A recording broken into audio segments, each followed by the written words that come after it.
Hi, it's Dr. Shannon from Choice Restorative Medicine, and I asked our massage therapist, Regina, today to talk a little bit about a special technique that she is certified in that helps people that are going through some really tough situations. So you were telling me today that you're certified in cancer massage. So this is for people who are currently undergoing cancer treatment or who are just post it. And there's a lot of things massage can do to help them feel better, but also to make their body tolerate what's happening better. Yeah.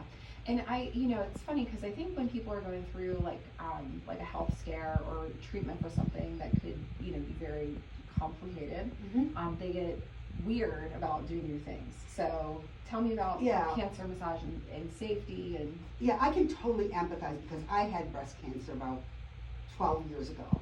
And it's overwhelming and it's frightening and it's hard to talk about. It's hard to tell people, like, because you tell people and their reaction is just like off the wall sometimes.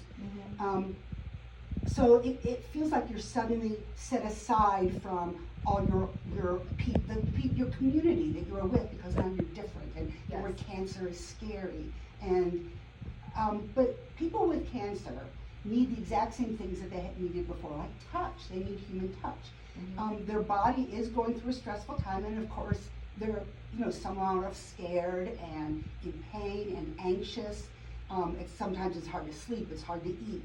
It's a whole new world from them, and it's just coming at them so hard and so fast. Yeah, and with all the chemicals and stuff that we experience when we're treating it medically, I would guess that would affect even just how our body feels, like our tissues and things like that. Yeah, well, these treatments are rough.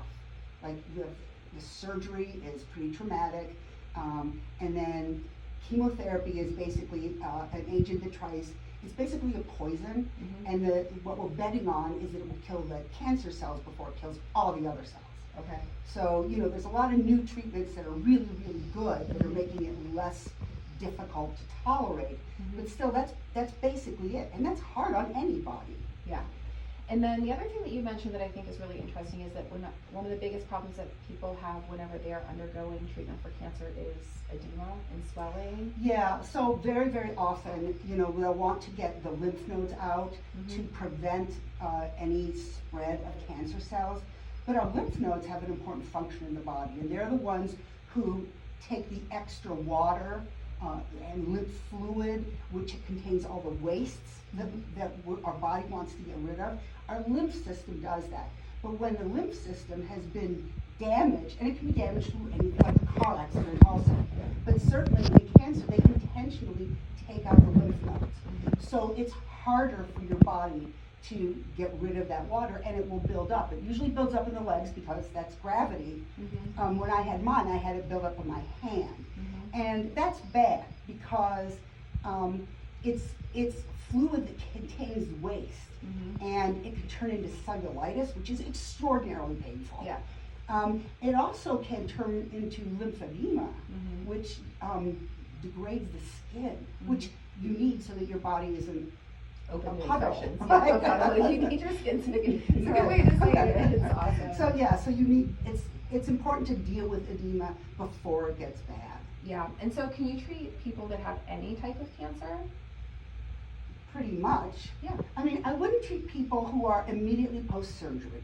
I wouldn't treat people who are like after receiving chemotherapy and they're throwing up or they just can't get out of bed. I wouldn't do that. But when they feel well enough to come here and lay on the table, I can do a lot of things. I can help them sleep better. I can help them deal with depression and anxiety, and not by giving them therapy, but just that's one of the things that massage does. By releasing the endorphins. I feel like particularly proud of massaging when someone is stoned and getting off the table. It's like, yeah, that has endorphins going. But yeah, so we can help people feel better. We can help get rid of the edema or lessen the edema. If their doctor would write a prescription for them to go to a therapist to do manual lymphatic drainage, but I can do that also. It's awesome. It's so good, and I just, we are always trying to find ways to help people live better in their bodies, and knowing this now and being able to communicate it to our patients and our community at large, I just think it's such an awesome resource. So thank you for sharing what you know, and I'm really excited to watch you help a lot of people. Oh, thank you. you. Yep.